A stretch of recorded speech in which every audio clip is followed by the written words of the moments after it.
കരിമീൻ മേടിക്കായിരുന്നു. നിങ്ങൾ ഈ കോവക്കരിഞ്ഞും അയില വറുത്തൊക്കെ നിന്നോ? കരിമീൻ പൊള്ളിക്കണ വീഡിയോ കണ്ടിട്ടേ കൊതി വന്നിട്ട് പാടില്ല. നമുക്ക് കരിമീൻ പൊള്ളിച്ചാലോ? എന്താണ് കരിമീൻ പൊള്ളിക്കല്ല?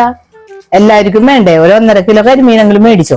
ആ കരിമീൻ മാത്രം പോരില്ല, അതെ തക്കാളിയൊക്കെ തീർന്നിരിക്കുന്ന 2 കിലോ തക്കാളി മേടിച്ചോ. സവാള ഇല്ല മോളെ, ഈ മാസത്തേന് കണക്കാക്കി 5 കിലോ സവാളയും മേടിച്ചോ. അത് പറഞ്ഞപ്പോഴാണ് ഓർത്തത് വെളിച്ചെണ്ണ ആകെ ഇത്ര ഉള്ളൂ കേട്ടാ. അപ്പൊ പിന്നെ 2 പാക്കറ്റ് വെളിച്ചെണ്ണ മേടിച്ചോ. മുളകും മല്ലിയൊക്കെ തീരാറായിട്ടാ, അതും കൂടി മേടിച്ചു. ഏതായാലും അത് പൊടിപ്പിച്ച് വയ്ക്കാം.